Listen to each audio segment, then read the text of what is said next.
होना चाहिए कि सरकार जनता की, जनता के लिए और जनता के द्वारा स्थापित हो। ये हकीकत में संविधान में लिखा गया, लेकिन हकीकत ये चलती है वो अलग बात है। चाहो तो तुम्हारी एक उंगली सिर्फ उठाने के लिए ही नहीं, सरकार को उठा भी देती है, सरकार को गिरा भी देती है। इस उंगली की बहुत महत्वता है। चिन्ह जिस दिन लग जाता है इस पर, चिन्ह से पहले, लगने से पहले इसमें बहुत पावर होती है सरकार को और सरकार को, ठीक है। तो उंगली की कीमत समझना, ठीक है। जो जहाँ अच्छा लगे वहाँ पर वोट दे देना, मेरा भाई कुछ नहीं है, ठीक है। सबका मत है और मत ही मतदान है, ठीक है। मतदान ही लोकतंत्र बनाता है। तो जनता के द्वारा निर्वाचित प्रतिनिधि देश का शासन चलाते हैं, तब वे अंतिम रूप से जनता के प्रति क्या होते हैं, उत्तरदायी होते हैं, ठीक है। विश्व में मुख्यतः दो प्रकार क्या होता है, लोकतांत्रिक शासन है, एक प्रत्यक्ष और एक अप्रत्यक्ष। देखो प्रत्यक्ष इसलिए क्योंकि हमें मौका मिलता है चुनने का, और अप्रत्यक्ष ये कि हमें मौका न मिलकर हम जिसे मौका देते हैं उसे मौका मिलता है। हमने चुना एमएलए और एमएलए ने चुन लिया राज्यसभा का सांसद, ठीक है। और राज्यसभा सांसद परमानेंट बॉडी है, लोकसभा, ठीक है। अब देखो हमने ही चुना है एमएलए को, एमएलए ने राज्यसभा को, ठीक है। वो हो गया अप्रत्यक्ष, और हमारा चुना हुआ सीधा वोट गया वो प्रत्यक्ष, ठीक है। तो लोकतंत्रात्मक कितने प्रकार का है, दो प्रकार का, समझ गए। लोकतंत्रात्मक आ गया हूँ। बात करते हैं गणराज्य क्या है। गणराज्य, इस फोटो का भी खड़ा हो जाता हूँ मैं, क्योंकि भी बाद में बताए गए। पहले गणराज्य था कि ऐसी शासन व्यवस्था जिसमें देश का प्रधान निर्वाचित होता है और वंशानुगत नहीं होता, वंशानुगत नहीं होता। फिर बताए इनका कार्यकाल निश्चित होता है, जो हमारे संविधान में लिखा जाएगा। राज्यसभा के सदस्य 6 साल जिएंगे और लोकसभा के 5 साल जिएंगे, ठीक है। तो ये इनके निश्चित होता है। भारत में राष्ट्रपति देश का प्रधान है, जो कि क्या होता है, निर्वाचित किया जाता है। अब देखो विदेशों में जाओ ना, इंग्लैंड में, तो इंग्लैंड में क्या है कि वंशानुगत चलता है। विक्टोरिया आई, विक्टोरिया की औलाद आई, उसके चार्ल्स आए, उसके और आए, द्वितीय, तृतीय, चतुर्थ आए, ठीक है, पंचम आए, उनकी औलाद ही क्या करती रही, राज्य, और फिर प्रधानमंत्री रहा, और किसके अंडर में रहा, किसी राजा के नीचे, ठीक है। राजा, राज शासन। अब वहाँ पर राजा बदला ही नहीं जा रहा है, तो वो कैसा हो गया, राजतंत्र, राजतंत्र। और हमारे वंशानुगत, हमारे यहाँ पर प्रजातंत्र, प्रजा जैसे चुने। अब भारत और यूके की लोकतंत्र व्यवस्था में सबसे बड़ा अंतर यही है कि वहाँ पर वंशानुगत है और हमारे यहाँ पर निर्वाचित है। हमारे यहाँ कैसा है, निर्वाचित, हम चुनेंगे। हमारा देश का नेता कैसा हो, अरे मेरे जैसा नहीं, आ गया हो। जब अब देखो पहले गणतंत्र जब चुना जाता था तो सबकी सम्मति, ठीक है, तब एक नेता चुन लिया, नेता तुम्हारे हित में बात करता था। आज की बात नहीं कर रहा हूँ, कम से कम मान लो। अब नेता कैसा होता है, वो भी गणतंत्र बनाता है, और नीचे कौन है, झंडा कौन पकड़े हुए है, गणतंत्र के सारे कौन है, आम जनता, नेता उसकी पीठ पर। इसका भी एक दिन आता है, ये नीचे दबाए उसका, लेकिन उस दिन को ये पहचान ले तो अपने हिसाब से यहाँ पर, ठीक है। तो अब पहचान जाएंगे अब की बात, ठीक है। आ गया, बात करेंगे किसकी, अब न्याय की। तो न्याय हमें कितने प्रकार के मिले, 3 प्रकार के, आर्थिक और राजनीतिक और सामाजिक। सामाजिक न्याय का यहाँ पर क्या मतलब है, मैं बताऊँ तुम्हें खुले शब्दों में। सामाजिक न्याय का मतलब ये है, जो समाज में दबा हुआ व्यक्ति होता है, हमारे देश क्या है, पूरा समाज है, सरकार के लिए क्या है, समाज है, हमारे लिए भी समाज ही है। तो वो पिछड़ा वर्ग, जो दबा हुआ वर्ग, जो मैंने एक बात बताई थी, एक बाउंड्री थी, बाउंड्री पर क्या हुआ, एक आदमी ने नौकरी निकाली, उसने कहा इस बाउंड्री की उस साइड जो देखेगा और देखकर जो लोकेशन मुझे देगा, उससे मैं 30,000 रुपये महीना दूंगा। क्या दूंगा, 30,000 रुपया महीना। लेकिन ये उन्हीं लोगों के लिए है जिसकी हाइट 6.5 फुट हो और बाउंड्री है 6 फुट की, तो 6.5 फुट वाले तो तुरंत आ जाएंगे जिसकी हाइट है, ठीक है। बाद बाकी जनता क्या करेगी, ये तो समाज में समानता नहीं रही, ये तो न्याय नहीं रहा समाज का। अब समाज में न्याय लाने के लिए वहाँ पर उस समानता को करना है।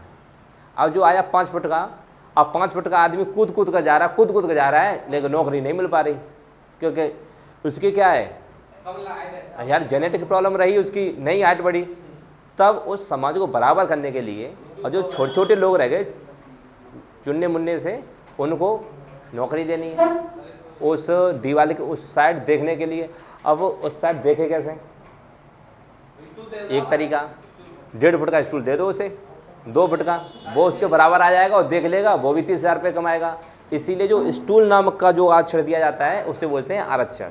जो समाज पढ़ लिख नहीं पाया उसके बच्चे पढ़ लिख नहीं पाएंगे, ठीक है। अब जो समाज पढ़ लिख गया, जो समाज पढ़ लिख गया है, ठीक है, तो पढ़ लिख गया तो पढ़ाई भी लेगा। तो कहता है जिसको लंबा बाप है उसका बेटा भी लंबा होगा, नाती भी लंबा, सब लंबे लंबे होते जाएंगे, है ना। अब ऐसे जो छोटा था उसकी तो उसके लिए व्यवस्था स्टूल की कर दी जाएगी, है ना। तो ऐसे ही क्या है, पढ़ाई लिखाई की व्यवस्था में कुछ नंबर की छूट दे दी जाती है। मान लो ST है, वो कभी नहीं पढ़ा, उसे मालूम ही नहीं पढ़ाई होती क्या है, तो उसे 40 नंबर पे दे दो। अब SC है जो पहले उन प्रथाओं से कुचला गया था तो उनको 50 नंबर पर कर दो, थोड़े से और थोड़ा पिछड़ा वर्ग पिछड़ गया है जो पहले कितना दे दो, 60 पे दे दो, बाद बाकी कर दो अनारक्षित, जनरल वार्ड सब के लिए, ठीक है। तो ये था आरक्षण। जिस दिन वो 40 वाला 60 वाले 70 वाले के मुकाबला करने लगे जाएगा उस दिन उसका आरक्षण खत्म कर दिया जाएगा। ऐसी योजनाएं आई, आगे भी आएंगी। अब क्या करते हैं उस सिस्टम में, अभी तक तो सुधार नहीं था 2012-13 तक, उसके बाद में कुछ सुधार आ गए हैं कि जिसके पास पैसे वाला है आदमी, आमदनी अच्छी है, बाप सरकारी नौकर है, शिक्षित लोग हैं, तो उनके लिए आरक्षण खत्म है, ठीक है। जिनके पास व्यवस्था नहीं है तो उनको भी आज आरक्षण देना पड़ेगा। मजबूरी ये है कि आज आरक्षण खत्म कर दिया जाए तो 20 साल लगेंगे, 200 साल पहले पहुंच जाएगा भारत, ठीक है। इसलिए आरक्षण अभी भी बरकरार जरूरी है। तो अभी भी पिछड़ा वर्ग है। गांव में भी क्या है कि एक आदमी के 8-8 बच्चे हैं। अब सुन लो, अब 8 बच्चे हैं, 8 बच्चे के लिए किसी के पास नेकर नहीं है, किसी का बनियान नहीं है, अब कोई ऐसे नंगे घूम रहा है, कोई नमकीन और नमक की पैकेट बेच रहा है, कोई खरीद रहा है, मतलब ऐसे टीन कबाड़ा वगैरह ये चीज़ें, है ना। तो इन व्यवस्थाओं को अब बताओ, अब जो उन्हें शिक्षा ही नहीं मिली, उनको नहीं मालूम, बच्चे 2 ही अच्छे, उन्हें को तो मालूम है B2/10, किसी ने बता दिया B2/2 नहीं सुन पाया, ओवर 10 सुन लिया उन्होंने, तो उन्हें नहीं मालूम। तो ये चीज़ व्यवस्थाएं क्या हुई, वो एक तो शिक्षा कम थी इसीलिए, ठीक है। तो ऐसे ही क्या उनको शिक्षा विक्षा नहीं मिल पाई तो उनका भी तो मन है सरकारी नौकरी करें, तो उन लोगों को थोड़ा उत्थान करने के लिए हमने आरक्षण परोस दिया लोगों को। ये हो गया तुम्हारा सामाजिक न्याय, ठीक है। और उसके बाद में आता आर्थिक न्याय और राजनीतिक न्याय। अब जैसे आर्थिक की बात करें तो मान लो कुछ लोग गरीब हैं, जैसे मैंने बताया गरीब हैं, उनको सरकार की जिम्मेदारी है उनको क्या दिया जाए, रोजगार। मान लो एक बाबा के 10 नाती, 10 नाती में मान लो 6 तो सक्षम है शरीर से और 4 कैसे हैं, कमज़ोर हैं शरीर से। अब शरीर से जो मजबूत है वो तो कहीं भी कमा लाएंगे 100-200-300 रुपये, ठीक है। कोई पहलवानी करेगा, कोई भाई बोरे वोरे डालेगा, अपना काम कर लेगा, ठीक है। अब जो कमज़ोर है उनके लिए क्या किया जाए, उनको क्या किया जाए, आर्थिक व्यवस्था के लिए उनको भी नौकरी मिलनी चाहिए। तो उनको कैसी नौकरी ठीक रहेगी कि भाई जो बोरे डाल रहा है उसकी गिनती करो, शरीर से खराब है तो उसकी गिनती करो। आर्थिक का मतलब ये है जो पैसे वाले हैं और जो गरीब रह गए हैं उनके लिए कुछ स्कीम चलाएगी, मनरेगा वगैरह के हर साल में 120 दिन, 140 दिन, 100 दिन, जो भी दिन हो वो दे दिए जाएंगे सरकार की तरफ से। सिर्फ घंटे 2 घंटे काम किया जाएगा, उसके बाद में काम के बदले पैसे दे दिए जाएंगे ताकि उनकी रोजी रोटी चलती रहे। तो ये क्या है, आर्थिक, इसके गरीब लोगों का उत्थान करना, जिसके पास कच्चा मकान है उनको पक्का मकान देना, ये सब क्या है, आर्थिक न्याय। क्या है ये, आर्थिक न्याय। ये कोर्ट कचहरी नहीं देती, ये सरकार, हमारा संविधान देता है, ठीक है। फिर राजनीतिक न्याय, राजनीतिक न्याय, तो राजनीतिक न्याय तो आप जानते ही हैं सब, ठीक है, बताने की कोई ज़रूरत है ही नहीं, जो बचा वो राजनीतिक ही है। तो सामाजिक न्याय, इसके अंतर्गत समाज के सभी नागरिक समान एवं सम्मानजनक स्थान रखते हैं। लोगों में लिंग, जाति, धर्म, आय, प्रतिष्ठा के आधार पर भेदभाव किए बिना विकास के समान अवसर उपलब्ध होते हैं। ये प्रत्येक व्यक्ति को गरिमापूर्ण जीवन जीने का अधिकार देता है। आर्टिकल 15-16 सुना होगा, ठीक है, अब पढ़ेंगे आगे। वो संबंधित है किससे, न्याय से, किससे, समान न्याय से, ठीक है। अब 15 से लेके 18 तक क्या पढ़ेंगे, समान न्याय, ठीक है। उसमें तुम्हारे ये तीनों न्याय की चर्चा की जाएगी आगे मूल अधिकार में, ठीक है। आगे आओ, या तो कोई पिछड़ा वर्ग या कमजोर, महिलाएं, वृद्धजन, बच्चे, अनुसूचित जाति, अनुसूचित जनजाति आदि, ये अपने विकास से हेतु समान अवसर का लाभ नहीं उठा पाता है, तो सामाजिक न्याय की मांग है कि राज्य उनकी उन्नति एवं विकास हेतु विशेष प्रावधान करेगा। विशेष प्रावधान में ये आरक्षण नाम का ये जो अभी आया है ना शब्द, इससे कुछ लोगों को मिर्ची लग जाती है ना। तो यही आरक्षण है जो उनका उत्थान कर सकता है। लेकिन इसमें भी अब क्या ना, अब इसमें भी व्यवस्था की जानी चाहिए यार। अब तो आरक्षण वो भी ले रहा है जिसका बाप फौजी है और फिर लड़का मान लो एससी है, तो वो एससी का पूरा भरपूर फायदा ले रहा है। इसकी एक कमेटी बनाए, जांच बने और जांच में मालूम पड़े जिसके घर से कौन लगा है कौन नहीं लगा, कौन योग लेने लायक है या नहीं लेने लायक है। आज भी ना जो आवास आते हैं ना, आवास उनको ज़्यादा पहले मिलते हैं जिनके पास पहले से मकान बना है। उनके पास भूमि खाली है तो वो वहाँ बनवा देंगे, चलो भैंस ही बनी रहेंगे, भैंस है ना। तो इन चीज़ों को देखना चाहिए। कोई भी योजना चलाने से पहले उनकी मॉनिटरिंग की व्यवस्था होनी चाहिए। उस मॉनिटरिंग की जो टीम है उसके ऊपर जो योजना चला रहा है उसका निगाह रहनी चाहिए, ठीक है। तब तो नीचे तक काम हो पाएगा, और नहीं तो काम ऊपर से चलता है और अधपर में आके अंतरिक्ष में उलझ जाता है। ये कहावत वही है ना, ऊपर से जो किरणें आती हैं और अंतरिक्ष में अपने ओजोन से टकरा के वापस हो जाती हैं, बस वही सिस्टम है। ऊपर से योजना आती तो है लेकिन पूरी तरह से 100% नहीं, यहाँ तक नहीं आती। बाद बाकी चेन है ना, वो अपनी व्यवस्था कर लेती है, ठीक है। सामाजिक और आर्थिक न्याय की स्थापना के राजनीतिक निर्देशक सिद्धांतों में आर्टिकल 38 और 39 दिया गया है। आगे हम इसकी चर्चा करेंगे, ठीक है। निर्देश दिए गए हैं। तो ये आरक्षण है। आज है गाजर को दिखाकर इनसे क्या खिंचवाई जा रही है, गाड़ी, ठीक है। आरक्षण के नाम पर सरकारें बनाई जा रही हैं, लेकिन कमेटी कोई नहीं बना रहा है। आरक्षण देना किसको चाहिए। अभी कोई आया मान लो ऐसी समुदाय का, वो कहेगा आरक्षण मिलेगा, 100% मिलेगा, तुम्हें वोट दो और अपना उत्थान कराओ। लेकिन उत्थान उनके साथ में क्या सब एक था, सब उंगलियाँ एक जैसी हैं क्या, नहीं है ना। तो एससी में, एसटी में, ओबीसी में सब लोग एक गरीब नहीं हो सकते, सब अशिक्षित नहीं हो सकते, सब आरक्षण लेने लायक नहीं हो सकते। इसकी वो मॉनिटरिंग करनी चाहिए। लेकिन आज क्या हो रही है, राजनीति। आज के आरक्षण के नाम पर क्या हो रही है, राजनीति। आरक्षण नाम की गाजर दिखा रहा है आदमी ये, ठीक है, लॉलीपॉप। और ये आरक्षण वाले लोग दिए दनादन किसको बना रहे हैं, नेताजी को। ये था, ठीक है। आगे आओ, इनसे हमारा कोई पर्सनली मामला नहीं है, ध्यान रखना। राजनीतिक न्याय की बात करें तो इसका अभिप्राय है कि बिना किसी भेदभाव के सभी नागरिकों को राजनीतिक प्रक्रिया में भाग लेने का समान क्या है, अवसर है और अधिकार मिलना चाहिए। कानून का शासन, नागरिक स्वतंत्रताएं, सार्वभौम वयस्क मताधिकार सभी के लिए। राजनीतिक संस्थाएं, आज राजनीतिक न्याय की शर्तें हैं, जैसे अनुच्छेद 14, 15, 17, 23, 24 ये खुल कर कहता है कि इसमें क्या होगा, लोगों के लिए राजनीतिक न्याय की व्यवस्था करेंगे। अनुच्छेद 38-42 भाग 4 कहता है, भाग 4 में 38 और 42 ये राजनीतिक न्याय की बात करता है। आर्थिक न्याय के संबंधित अनुच्छेद हैं। देखो मैंने क्या कहा था पहले ही कि प्रस्तावना नजरिया होना चाहिए देखने के लिए लोगों का, ठीक है। आ गया अनुच्छेद 39(4) में समान कार्य के लिए समान वेतन की बात करता है, चाहे महिला हो, चाहे पुरुष हो, चाहे गरीब हो, चाहे अमीर हो, वेतन समान होगा, ठीक है। आर्टिकल 39 मेरा राज्य का नीति निर्देशक तत्व में, ठीक है। अब देखो बात ये कहता है, इसका अभिप्राय किसी भेदभाव के सभी नागरिकों को राजनीतिक प्रक्रिया में भाग लेना होगा। दोनों पक्ष से पढ़ो, जो कर देती है उस पर सुधार करो, आगे कहीं ना कहीं तो जाओगे तुम। ईमानदारी से अपना पद निभाना, ठीक है, और भेदभाव नहीं करना, क्योंकि बच्चा अपने बड़े को देखकर सीखता है और वैसे ही छोटे छोटे वाले जो तुम्हारे जूनियर आएंगे वो सीनियर को देखकर सीखते हैं।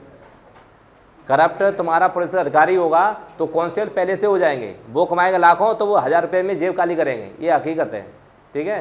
जिसका सिविल में भी जो बड़े अधिकारी होते हैं वो टेबल के नीचे से जो लेते हैं अटैची, तो छोटे वाले भी बटुआ लेने की क्षमता रखते हैं, ठीक है।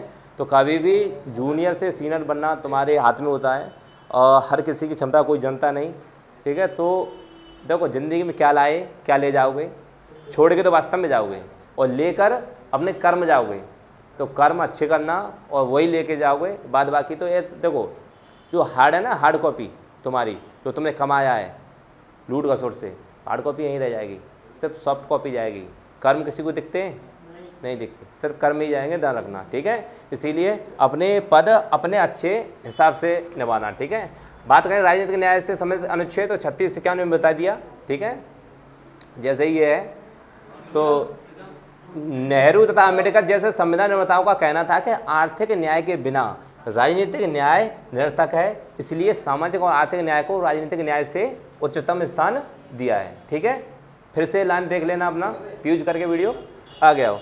स्वतंत्रता प्रस्तावना में 5 प्रकार की स्वतंत्रता का वर्णन किया गया है, विचार, अभिव्यक्ति, विश्वास, धर्म और उपासना। ये है तो एक, लेकिन अलग अलग मानी जाएगी, ठीक है। 4 और टोटल 5। इन स्वतंत्रताओं के संरक्षण के लिए स्वतंत्र न्यायपालिका की स्थापना की गई है। स्वतंत्रता का मतलब क्या है कि मतलब देखो, स्वतंत्रता का मतलब यही है कि तुम किसी से बिल्कुल सेपरेट हो, अलग हो, है ना। अब न्यायपालिका अलग क्यों है, इसलिए है, अब मान लो यही न्यायपालिका तुम्हारे होम मिनिस्ट्री से पैसा लेती या किसी मंत्रालय से पैसा लेती तो किसके अधीन होती न्यायपालिका? मंत्रालय के, जिससे भी लेती। लेकिन अब ये कहाँ से पैसा लेती है न्यायपालिका? हमारी संचित निधि।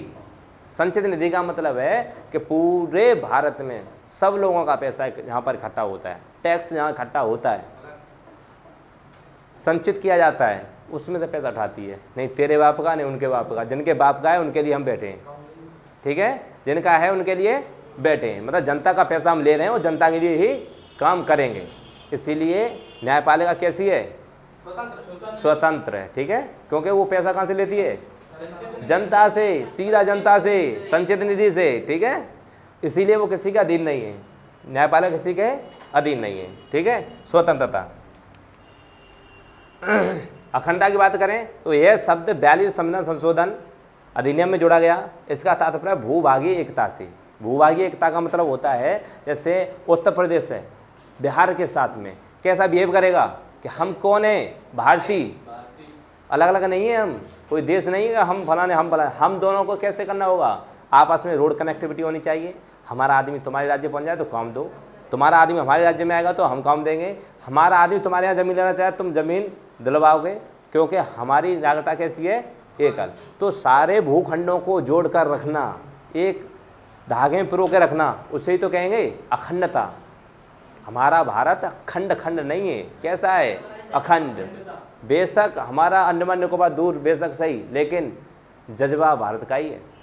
वहाँ के लोगों के अंदर भारत के लिए ही पूरा, जितना तुम्हारे अंदर है तिरंगे के लिए सम्मान, उतना ही उनके पास है, ठीक है।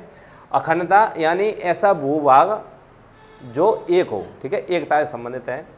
बंधुत्व की भावना को बढ़ावा देने के लिए भारतीय संविधान में एकल नागरिकता को बनाया गया। किसी राज्य की या केंद्र की नागरिकता कैसी होगी? एक होगी। मेरा आधार कार्ड है तो उस पर स्पष्ट लिखा है आम आदमी का अधिकार, फिर नीचे लिखा होता है भारत सरकार।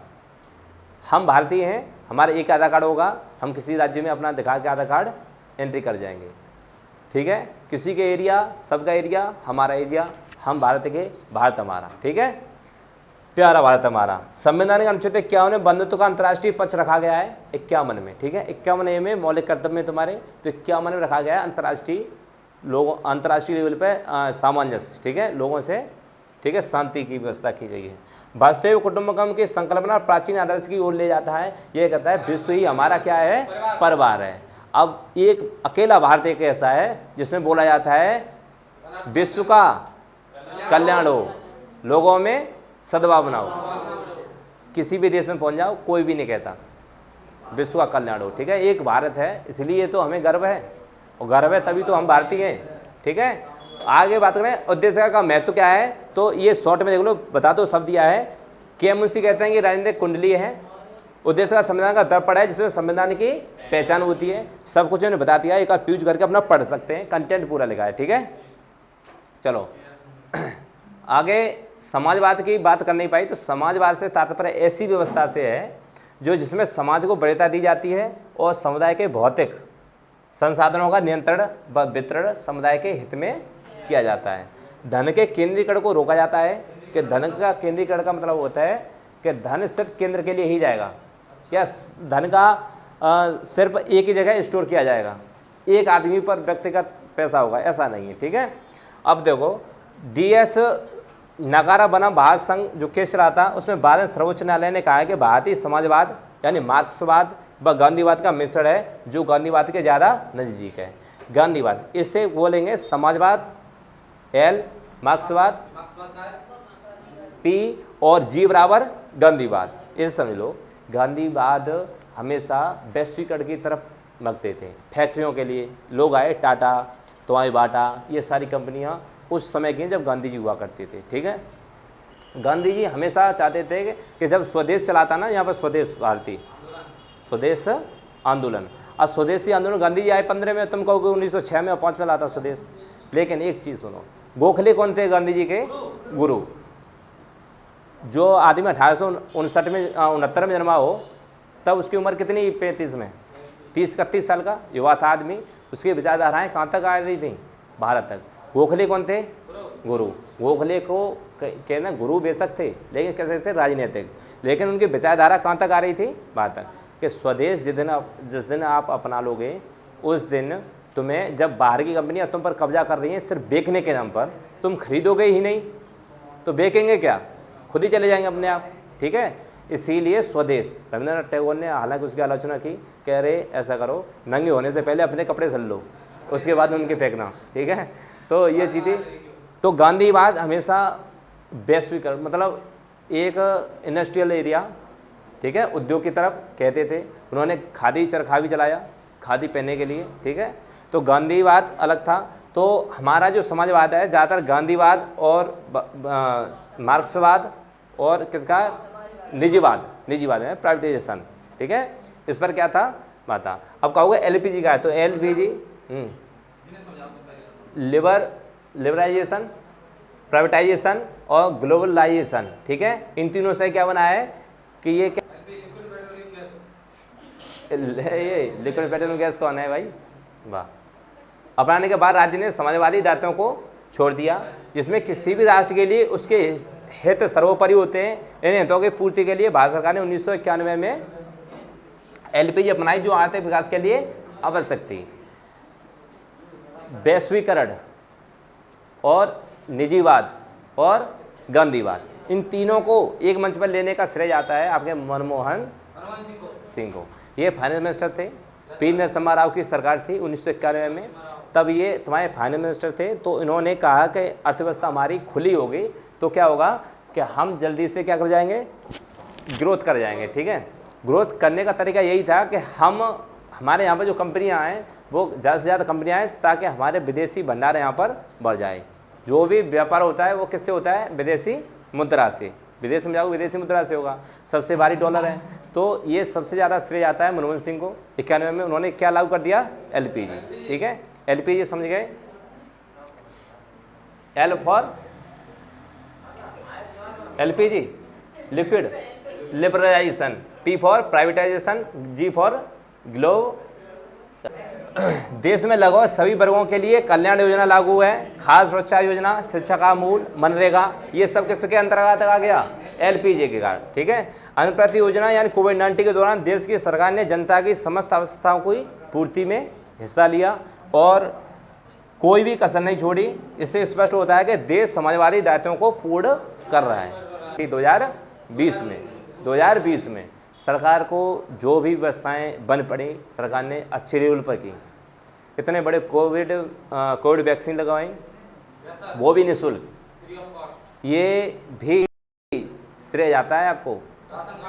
भारत होने का घर में राशन फ्री दिलवाया घर घर। ठीक है, ये सब भारत की व्यवस्थाएं। ठीक है, प्रस्तावना संविधान का भाग है, तो पहले नहीं था, फिर मानना पड़ा और फिर तो बाद में ये माना संविधान की तो प्रस्तावना आत्मा है, पहले माना ही नहीं। या तो ये छोटा सा टॉपिक है, हटाओ। दूसरी बात कहा अरे संविधान की प्रस्तावना थोड़ा भाग है, फिर कहा नहीं भाग छोड़ो आत्मा है। ये सब किसने कहा? सुप्रीम कोर्ट ने। ठीक है, पहली बार जब बेरूबारी का मामला था 1960 में, तब इसने माना नहीं। जब दूसरा मामला आता है तुम्हारा सज्जन सिंह बनाम राजस्थान, उन्होंने कहा हाँ प्रस्तावना भाग है। बाद में गोरखनाथ आते हैं, ये कहते हैं संविधान प्रस्तावना संविधान का अंग नहीं है। फिर केशवनाथ भारती आते हैं, ये कहते हैं अंग छोड़ो भाग छोड़ो, ये तो संविधान की आत्मा है। प्रस्तावना क्या है? संविधान की आत्मा है। इनके केस जब बाद में जब पढ़ाएंगे ना, एक टॉपिक अलग से बनाम संशोधन वाले, उसमें सब कुछ पढ़ा देंगे। फिलहाल भी जान लो, 1960 में आया था बेरूबारी, जिसमें नहीं माना गया। लेकिन बाद में आता है सज्जन सिंह बनाम राजस्थान से थे सज्जन सिंह। तो 1965 में शंकर प्रसाद भारत में आता है। 51 में प्रस्तावना को नहीं माना गया, गोरखनाथ में नहीं माना गया, केशवनाथ भारती में पूरी तरह से अंग ही नहीं, क्या मान लिया गया? आत्मा। ठीक है, कुछ क्वेश्चन है, क्वेश्चन लगाओगे फटाफट और ऐसे लगाते हुए निकल जाओगे, शोर कम मचाओगे, सिर्फ कुछ कुछ लोग बोलोगे, ठीक है, आ रहा है तो ठीक है, नहीं तो मैं बताऊंगा। भारतीय संविधान के किस भाग को उसकी आत्मा की व्याख्या या आख्या प्रदान की गई है? प्रस्तावना को। संविधान निर्माताओं ने किस पर विशेष ध्यान दिया है? किस पर दिया है? प्रस्तावना पर, प्रस्तावना पर, ठीक है। संविधान निर्माताओं ने किस पर विशेष ध्यान दिया है? तो प्रस्तावना पर, ठीक है। भारत में जनप्रिय संप्रभुता, क्योंकि भारत के संविधान की प्रस्तावना शुरू होती है हम भारत के लोग से। आगे जो क्वेश्चन तुम्हें मिलेंगे वो ऐसे मिलेंगे। भारत को गणतंत्र क्यों कहा जाता है? क्यों कहा जाता है भाई? इसकी विधानमंडलों की अधिकतम संख्या इसीलिए, या फिर यह राज्यों का एक संघ है इसीलिए, या भारतीय नागरिक के मूलभूत अधिकारों का उपयोग करती है इसलिए, या फिर यहाँ राज्य का प्रमुख निर्धारित अवधि के लिए निर्वाचित होता है? तो आंसर क्या हो जाएगा? डी। यहाँ राज्य का प्रमुख निर्धारित अवधि के लिए निर्वाचित होता है, इसीलिए क्या है ये?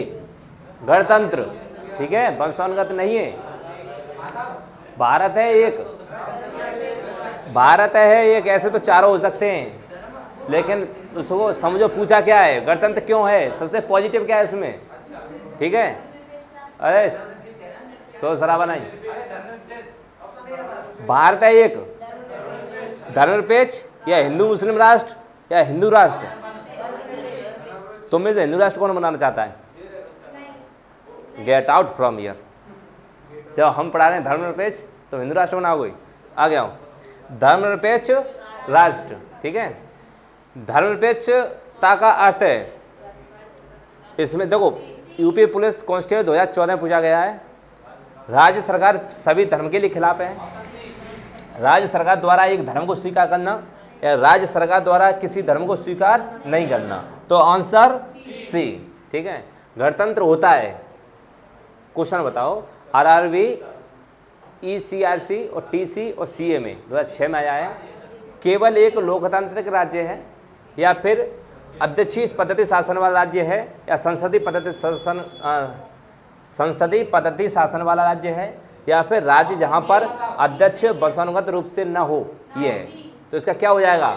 सी, संसदीय पद्धति शासन वाला राज्य। इनमें से वे दो शब्द कौन से हैं जिनका समावेशन 42वें संशोधन द्वारा संविधान उद्देशिका में किया गया है? भारतीय संविधान की प्रस्तावना में भारत को किस रूप में घोषित किया गया है? एक सार्वभौम प्रजातंत्र, एक प्रभुत्व संपन्न समाजवादी धर्मनिरपेक्ष और प्रजातांत्रिक गणराज्य।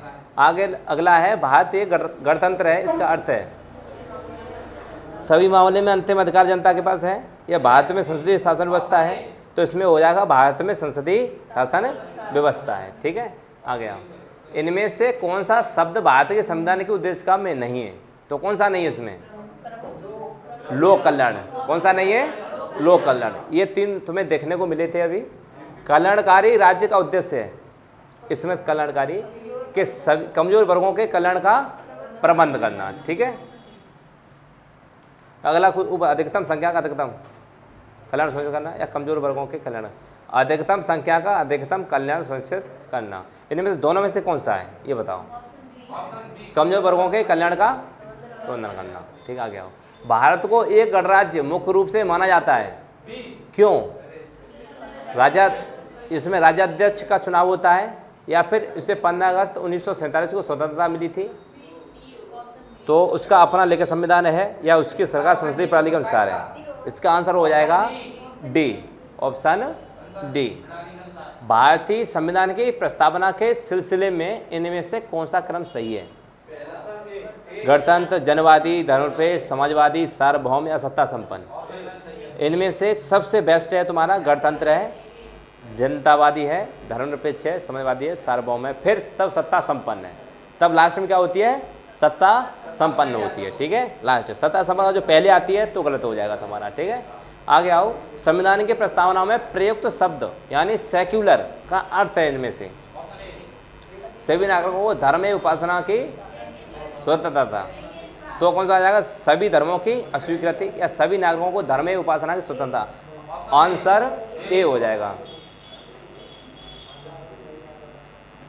शब्द धर्मनिरपेक्ष सेकुलर भारत के संविधान के प्रस्तावना में जोड़ा गया, इसके विषय में इनमें से इन कथनों में से कौन सा सही है? तो 42 संविधान पहली बार संशोधन जोड़ा गया 1976 में। तो कौन सा हो जाएगा, पहला और तीसरा। तो पहला तीसरा कहाँ है, आंसर बी। भारतीय संविधान की प्रस्तावना में लिखित है हम भारत के लोग, be the people of India से क्या अर्थ निकलता है। इसमें भारतीय गणराज्य की संप्रभुता, प्रभुत्व सत्ता जनता में निहित है। यहाँ पे संविधान का निर्माण भारत की जनता द्वारा हुआ है। यहाँ पे संविधान निर्माता भारत की जनता का प्रतिनिधित्व करते हैं। या भारत का संविधान भारत की जनता की सहमति पर आधारित है।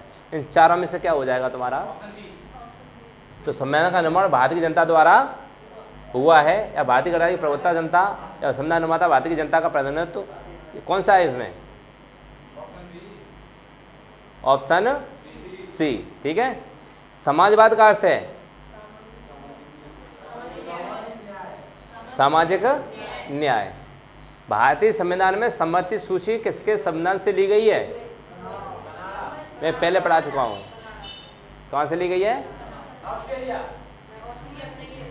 से ली गई है, ऑस्ट्रेलिया। भारतीय संविधान की आत्मा किसे कहा जाता है, प्रस्तावना को। नेक्स्ट क्वेश्चन आगो।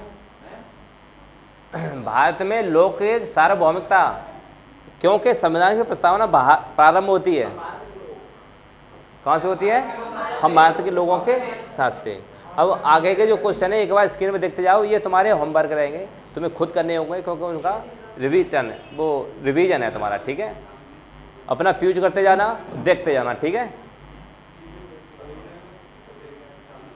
ये प्रीवियस ईयर क्वेश्चन है, यहीं से बनते हैं। ये अपना प्यूज करते जाना, पढ़ते जाना, लगाते जाना, प्यूज करते जाना, पढ़ते जाना और लगाते जाना।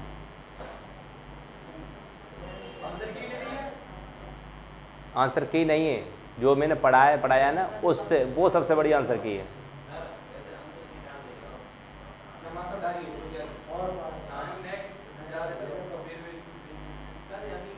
ठीक है, तुम्हें पीडीएफ में आंसर की मिल जाएगी, तुम्हें आंसर की पीडीएफ में मिल जाएगी। ठीक है, नीचे इसमें एक क्वेश्चन है, यूपीएससी का है ये क्वेश्चन, आईएएस का।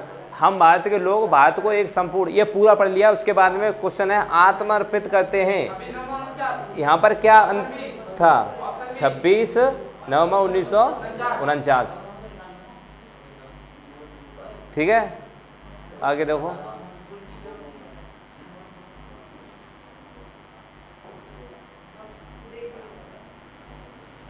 ये हो गए तुम्हारे टोटल क्वेश्चन। ठीक है, जो भी नहीं आता है पीछे सब कुछ बता दिया डिटेल से।